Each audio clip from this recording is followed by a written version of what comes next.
اللہ سے محبت کرنا، اللہ پر توکل رکھنا، اللہ سے امید رکھنا، دعا کرنا، نظر ماننا، مدد مانگنا، فریاد کرنا، نماز، روزہ، حج، زکوٰۃ، طواف، یہ سب عبادات ہیں اور یہ صرف اللہ کے لیے ہونا چاہیے. یہ ساری باتیں صرف اللہ کے لیے ہونی چاہیے. لہذا جو محبت اللہ سے ہو وہ کسی اور سے نہ ہو. جو خوف اور ڈر اللہ سے ہونا چاہیے وہ خوف اور ڈر کسی اور سے نہ ہو. جو امید اللہ کی ذات سے ہونی چاہیے وہ امید کسی اور سے نہ ہو. جس طرح بھروسہ اللہ کی ذات پر ہونا چاہیے وہ بھروسہ، وہ توکل اور اعتماد کسی اور پر نہ ہو. جس طرح اللہ کو پکارنا چاہیے وہ پکار کسی اور کے لیے نہ ہو. قربانی، صدقات، خیرات اللہ کو خوش کرنے کے لیے ہونا چاہیے، کسی اور کو خوش کرنے کے لیے نہیں. اگر کسی شخص نے یہ کام کسی زندہ کو خوش کرنے کے لیے کیا، موجود شخص کو خوش کرنے کے لیے کیا تو یہ ریاکاری ہوگی جو کہ شرک اصغر ہے. اور اگر کسی غائب یا مردہ شخص کو خوش کرنے کے لیے کیا یا کسی بے جان مخلوق کو خوش کرنے کے لیے کیا یا کسی مردہ یا غائب شخص کو خوش کرنے کے لیے، اس سے قریب ہونے کے لیے یہ سارے کام کیا تو یہ شرک اکبر ہے، شرک اکبر ہے. تو ہم نے جان لیا کہ عبادت کہتے ہیں ہر اس بات کو اور ہر اس عمل کو جو اللہ پسند فرماتا ہے. وہ کیا ہے؟ عبادت ہے. یہ ساری باتیں، یہ سارے کام اللہ کے لیے ہونے چاہیے، کسی اور کے لیے نہیں ہونے چاہیے. دیکھیں عبادت کے 3 ارکان ہیں. عبادت کے 3 ارکان ہیں: محبت، خوف، امید. کوئی بھی عبادت، چاہے وہ نماز ہو، چاہے وہ روزہ ہو، چاہے وہ حج ہو، چاہے وہ زکوٰۃ ہو، چاہے صدقات و خیرات ہو، چاہے وہ عمرہ ہو، حج ہو، طواف ہو، سعی ہو، کوئی بھی عبادت، قربانی ہو، کوئی بھی عبادت، اگر اس کے اندر یہ 3 چیزیں نہیں پائی گئی یا ان تینوں چیزوں میں سے کوئی ایک چیز نہیں پائی گئی تو اس کی وہ عبادت اللہ کے یہاں قبول نہیں ہوتی ہے. یوں کہہ لیجیے کہ عبادت کے 3 ارکان ہیں. ارکان العبادہ ثلاثہ. عبادت کے 3 ارکان ہیں. عبادت کا پہلا رکن کیا ہے؟ محبت. یعنی انسان جو عبادت کر رہا ہے اللہ کی محبت میں کرے، اللہ کی محبت میں کرے. ایسے ہی دوسرا رکن ہے خوف، یعنی اللہ کی ناراضگی کے خوف سے وہ عمل کرے. اگر کوئی شخص اللہ کی ناراضگی کا خوف نہیں دل میں رکھتا ہے تو اس کا وہ عمل اللہ کے یہاں قبول نہیں. ایسے کوئی شخص اللہ کی محبت میں عمل نہیں کرتا ہے، کسی اور کی محبت میں وہ عمل کرتا ہے تو وہ گویا کہ اس غیر کے لیے عبادت کر رہا ہے. ایسے امید، یعنی اللہ کی نعمتوں کی امید میں، ثواب کی امید میں کیا وہ عمل کریں. تو ہر وہ عبادت جس کے اندر 3 چیزیں پائی جائیں گی وہ کیا ہے؟ عبادت درست ہوگی اور وہ اللہ کے ہاں قبول ہوگی. نمبر 1، اللہ کی محبت میں وہ عمل کریں. اگر کوئی شخص کوئی نیک عمل کر رہا ہے، صدقہ کر رہا ہے، قربانی کر رہا ہے، نظر مان رہا ہے اور کسی اور کی محبت میں وہ عمل کر رہا ہے، کسی اور کی محبت میں وہ عمل کر رہا ہے تو اس کا وہ عمل اللہ کے ہاں قبول نہیں ہوگا. ایسے ہی اگر کوئی شخص کسی اور کی ناراضگی کے خوف سے کہ اگر میں نے یہ کام وہاں نہیں کیا تو وہ ناراض ہو جائیں گے ہم سے، کسی اور کی ناراضگی سے وہ عبادت کیا ہے تو بھی وہ عمل اللہ کے یہاں قبول نہیں ہوگا. ایسے ہی کسی اور سے بدلہ پانے کے لیے بہت سارے لوگ ہیں جو مزاروں اور درگاہوں اور قبروں پہ جاتے ہیں اور وہاں صدقات و خیرات کرتے ہیں، وہاں نظر مانتے ہیں اور یہ عقیدہ رکھتے ہیں کہ یہ خوش ہو جائیں گے تو ہماری مرادیں پوری ہو جائیں گی، ہماری بیماری درست ہو جائے گی، ہمیں اولاد مل جائے گی، روزی کشادہ ہو جائے گی. اس طریقے سے ان غیر اللہ سے امید رکھتے ہوئے وہاں صدقات و خیرات کرتے ہیں، وہاں نظر مانتے ہیں، وہاں عرس و میلے لگاتے ہیں تو ایسے لوگوں کا وہ عمل اللہ کے قبول نہیں ہوگا اور وہ عبادت گویا کہ انہوں اللہ کے لیے نہیں بلکہ اس مخلوق کے لیے کر رہے ہیں. تو عبادت کے 3 ارکان ہیں: اللہ کی محبت میں وہ عبادت کریں، اللہ کے خوف سے وہ عبادت کریں اور اللہ سے بدلہ پانے کی امید میں وہ عبادت کریں. اگر کوئی شخص اللہ کے علاوہ کسی اور کی محبت میں وہ عمل کیا، کسی اور کے خوف سے وہ عمل کیا، کسی اور سے بدلہ پانے کی امید میں وہ عمل کیا تو وہ کیا ہے؟ شرک ہوگا. کیا ہوگا؟ وہ شرک ہوگا. تو اللہ کو ایک ماننے کا دوسرا حصہ یہ ہے کہ ہم اپنی ساری عبادتوں میں اللہ کو ایک مانیں. عبادت صرف نماز، روزہ اور حج اور زکوٰۃ ہی کا نام نہیں، بلکہ میں بتا چکا ہوں کہ عبادت دعا بھی عبادت ہے، نظر بھی عبادت ہے، جانور ذبح کرنا، قربانی کرنا عبادت ہے، امید رکھنا، اللہ سے امید رکھنا عبادت ہے، اللہ کا خوف دل کے اندر بسانا عبادت ہے، اللہ پر توکل رکھنا، بھروسہ رکھنا عبادت ہے اور اللہ کی طرف رجوع ہونا، اللہ سے فریاد फरियाद करना, मदद मांगना, ये क्या है? इबादत है। तवाफ करना इबादत है। हर वो काम जो अल्लाह पसंद फरमाता है, जिससे अल्लाह राज़ी और खुश होता है, वो क्या है? इबादत है। और वो सारे काम अल्लाह ही के लिए होने चाहिए। दुआ है मेरे भाइयों, बहुत सारे लोग मुसीबतों में गैरुल्लाह को पुकारते हैं, मुसीबतों में गैरुल्लाह को पुकारते हैं, उनसे मदद मांगते हैं, उनको अपना मुश्किल कुशा समझते हैं, उनको अपना हाजत रवा समझते हैं।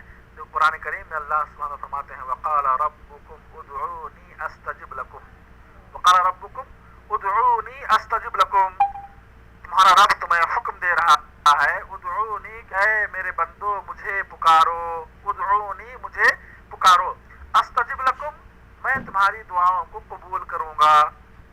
देखें, इस आयत से ये बात मालूम हुई कि अल्लाह सुब्हानहू तआला ने इस बात का हुक्म दिया है कि हम सिर्फ अल्लाह को पुकारें,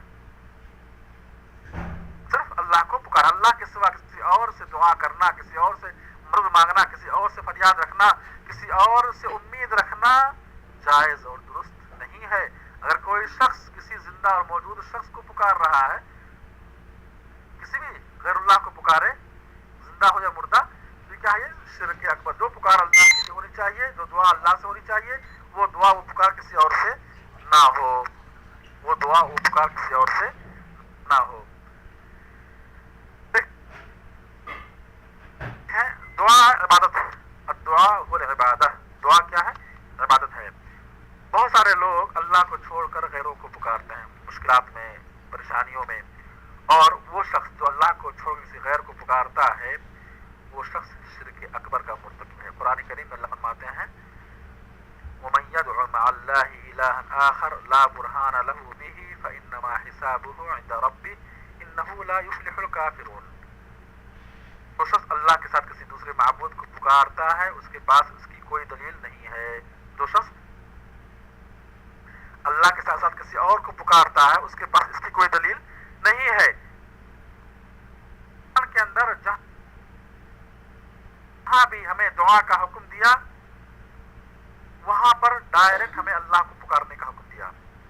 हमें कहीं इस बात का हुक्म नहीं दिया कि हम रसूल को पुकारें या अल्लाह के नेक बंदों को पुकारें या उनके वास्ते से हम अल्लाह से मांगे। अल्लाह ने हमें कुरान के अंदर इस बात का हुक्म नहीं दिया है, बल्कि जहां भी अल्लाह सुब्हानहू तआला ने कुरान हमें दुआ का हुक्म दिया, वहां डायरेक्ट उदऊनी, मुझे पुकारो, उदऊ रब्बक, रब को पुकारो, उदऊ रब्बकुम, अब रब को पुकारो। कहीं अल्लाह सुब्हानहू तआला ने नेक बंदों को पुकारने या उनसे दुआ करने का हुक्म हमें नहीं दिया है। तो अल्लाह फरमाते हैं कि जो शख्स अल्लाह के साथ किसी और को भी पुकारता है, उसके पास इसकी कोई दलील नहीं है, और ऐसे लोगों का हिसाब रब के पास होगा। फइन्नमा हिसाबुहु इंदा रब्बिह, जो अल्लाह के साथ साथ गैरों को पुकारते हैं, उनका हिसाब रब के पास होगा। इन्नहु ला युफ्लिहुल काफिरून, काफिर कामयाब नहीं होंगे, काफिर कामयाब नहीं होंगे। देखें, हमने जान लिया कि हमने इबादत की तफसीर जान ली, इबादत की तफसीर जान ली। मैं ये बताना चाहूंगा कि इस दुनिया के अंदर अल्लाह की इबादत में शिर्क कब हुआ और कैसे हुआ, क्या वजूहात और असबाब हैं। देखें, अल्लाह सुब्हानहू तआला ने जब दुनिया के अंदर आदम अलैहिस्सलाम को भेजा और उनकी बीवी हव्वा को, दोनों को जब उतारा, तो वो लोग एक ज़माने तक, बल्कि 10 सदी तक इस ज़मीन पर एक अल्लाह की इबादत होती रही, एक अल्लाह की इबादत होती रही, और लोग खालिस अल्लाह को पुकारते रहे, अल्लाह के लिए सजदा करते रहे, अल्लाह की इबादत करते रहे, अल्लाह के साथ उन्होंने किसी को शरीक नहीं किया। जब कौम नूह में कुछ नेक बंदे फौत हुए, जिनका जिक्र कुरान के अंदर आया है, और उनके 5 नाम बतलाए गए हैं, 5 लोगों का तस्करा कुरान के अंदर आया है, वद, सुआ, यगूस, यऊक, नस्र, वद, सुआ, यगूस, यऊक, नस्र। जब ये 5 बंदे फौत हुए, तो सही बुखारी में इब्न अब्बास रज़ियल्लाहु अन्हुमा से हदीस मरवी है कि ये सारे नाम नूह अलैहिस्सलाम की कौम के नेक और सारे लोगों के हैं। जब ये लोग वफात पा गए, तो शैतान लईन ने इनकी कौम वालों से ये बात कही कि तुम अपनी अपनी मजलिसों और बैठकों में इन नेक लोगों की तस्वीरें और मुजस्समे बनाकर नस्ब कर लो और उन्हें इनके नामों से याद किया करो।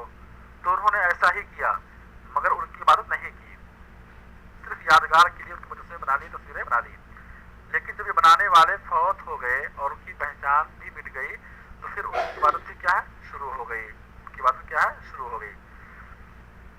اللہ ابن قیم رحمہ اللہ کہتے ہیں کہ بہت سے سلف صالحین نے یہ بات کہی ہے کہ جب وہ صالح نیک لوگ فوت ہو گئے تو ان کی قبروں پر مجلسیں جما کر بشکل اعتکاف بیٹھنے لگے.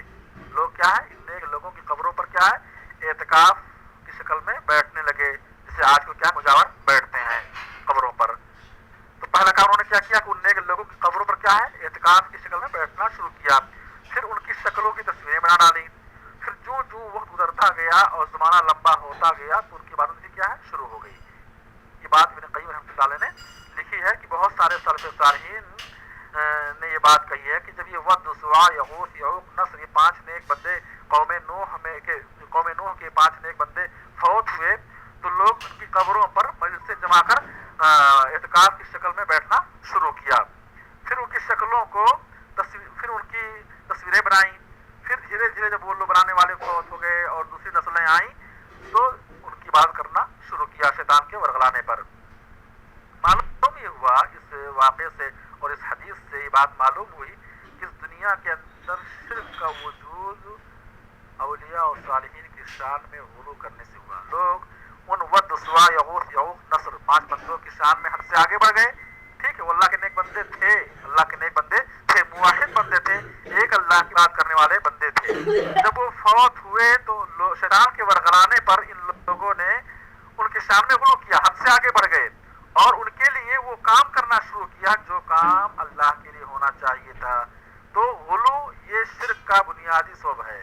دیکھیں اسلام میں غلو جائز نہیں، اسلام نے غلو کو حرام قرار دیا ہے. دین میں غلو، ایسے ہی اولیاء و صالحین کی شان میں غلو یا انبیاء کی شان میں غلو، رسولوں کی شان میں غلو کرنا، حد سے آگے بڑھنا، کسی امتی کی شان میں غلو کرنا حد سے آگے بڑھنا، ایک امتی کو اس مقام پر رکھیں جو مقام نبیوں کا ہے، یہ غلو ہے. ایسے ہی کسی امتی کو، کسی بندے کو ایسے مقام پر لے جائیں جو مقام اللہ سبحانہ و تعالیٰ کا ہے، یہ کیا ہے غلو ہے، حد سے آگے بڑھنا ہے اور اسلام میں اس کی اجازت نہیں ہے. تو بہت سارے لوگ غلو کی بنا پر، حد سے آگے بڑھنے کی بنا پر کیا گمراہ ہوئے اور شرک کے مرتکب ہوئے. کسی کی تعظیم میں، کسی کی تعریف میں حد سے آگے بڑھنا یہ کیا ہے، یہ غلو ہے اور اسلام میں اس کی اجازت نہیں ہے. تو ہم نے جان لیا کہ شرک کا وجود اس دنیا میں غلو کے سبب سے ہوا اور ہم نے یہ بھی اس حدیث سے ہم نے یہ بات بھی جان لی کہ شرک کی شروعات کہاں سے ہوئی؟ قبروں سے ہوئی. شرک کی ابتدا کہاں سے ہوئی؟ قبروں سے ہوئی. شرک کی ابتدا اولیاء اور صالحین کی شان میں غلو کرنے سے ہوئی. شرک کی ابتدا قبروں پر بیٹھنے سے ہوئی، قبروں کے پاس مجاور بن کر بیٹھنے سے ہوئی. میرے بھائی، اللہ کے نبی صلی اللہ علیہ وسلم نے ہمیں قبروں کو سجدہ گاہ بنانے سے، وہاں بیٹھنے سے کیا سختی کے ساتھ منع کیا ہے. چنانچہ صحیح بخاری سے مسلم کی حدیث ہے، عائشہ رضی اللہ عنہا کہتی ہیں کہ رسول اللہ صلی اللہ علیہ وسلم بالکل آخری جاکنی کے عالم میں تھے. اس نازک حالت میں آپ اپنی چادر کو اپنے چہرے مبارک پر ڈالنے لگے جب اور کبھی کیا ہے ہٹا دیتے. اسی حالت میں آپ نے فرمایا لعن اللہ الیہود والنصارى اتخذوا قبور انبیائهم، کہ اللہ کی لعنت ہو یہودیوں پر، عیسائیوں پر، جنہوں نے اپنے نبیوں کی قبروں کو سجدہ گاہ بنا لیا، نبیوں کی قبروں کو سجدہ گاہ بنا لیا. تو کسی نبی، کسی ولی، کسی صالح کی قبر کو سجدہ گاہ بنانا، وہاں سجدہ کرنا یا اس پر مسجد تعمیر کرنا یا انہیں پکارنا، ان سے مدد مانگنا، وہاں جھکنا، وہاں ان کو خوش کرنے کے لیے نظر ماننا، ان کو خوش کرنے کے لیے، ان سے مرادیں پوری کروانے کے لیے صدقات و خیرات کرنا، ان کی قبروں کو پختہ بنانا، وہاں چادر اور پھول چڑھانا، وہاں مجاور بن کر بیٹھنا، یہ سب کیا شرکی اعمال ہیں، شرک کے اسباب میں سے. اسلام میں اس کی گنجائش اور اس کی اجازت نہیں ہے. تو آج کا یہ درس تھا کہ اپنی ساری عبادتوں میں اللہ کو ایک سمجھیں، اپنی ساری عبادتوں میں اللہ کو ایک جانیں، اللہ کو ایک مانیں. کوئی عبادت کسی غیر کے لیے نہ کریں، کسی غیر کے لیے نہ کریں. اور کسی عبادت کو کسی غیر کے لیے کرنا یہ کیا ہے؟ شرک اکبر ہے. اور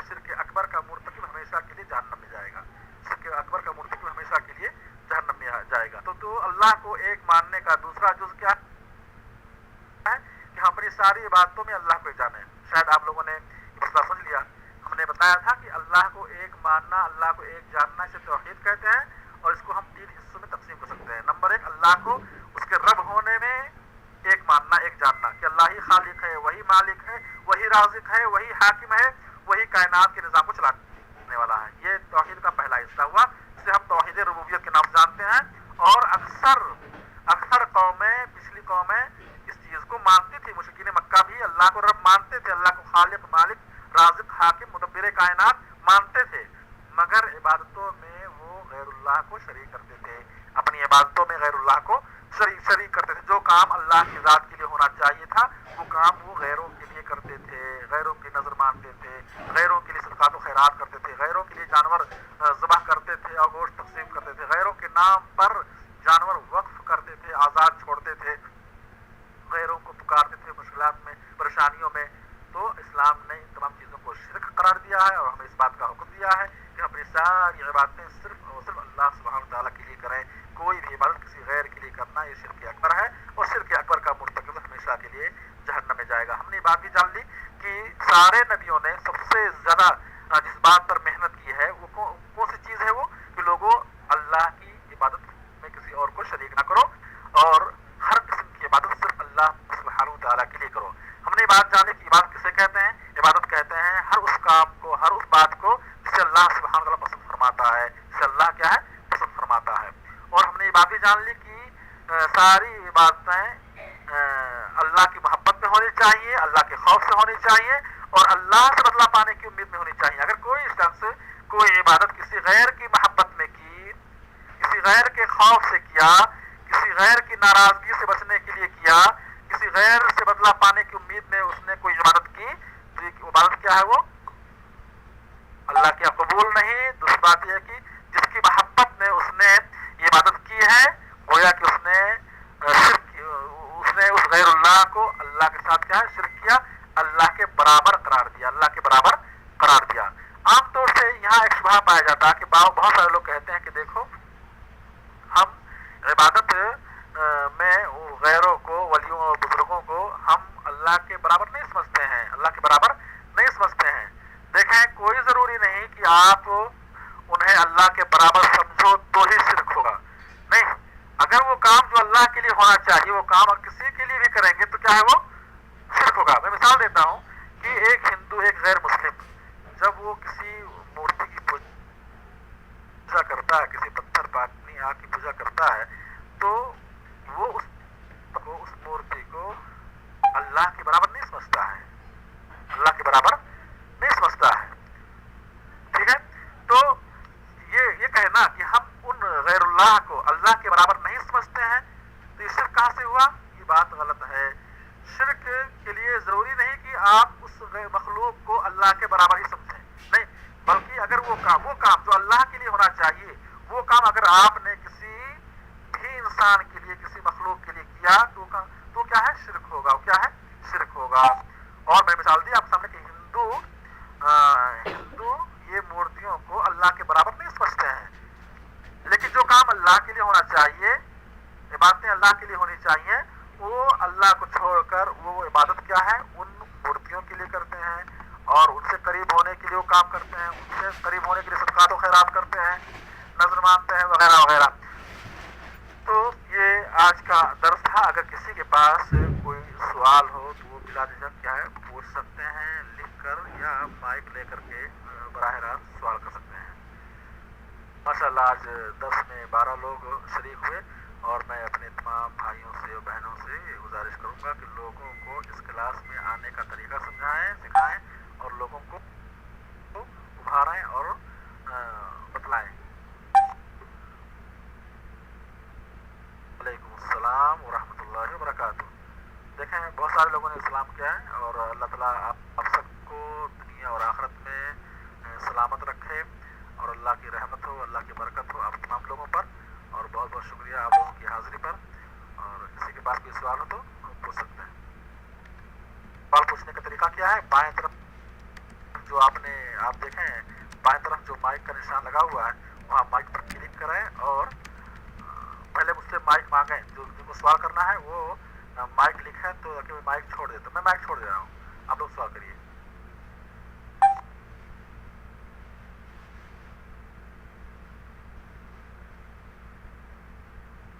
इंशाअल्लाह इंशाअल्लाह। आप सब लोगों के लिए दुआ करेंगे, अल्लाह ताला हम सब लोगों को दुनिया और आखिरत के साथ नसीब फरमाए, आमीन या रब्बल आलमीन।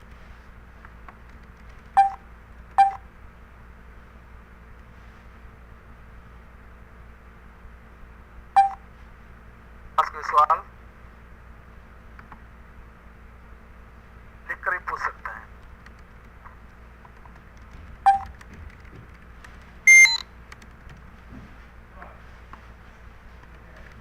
इंशाअल्लाह फिर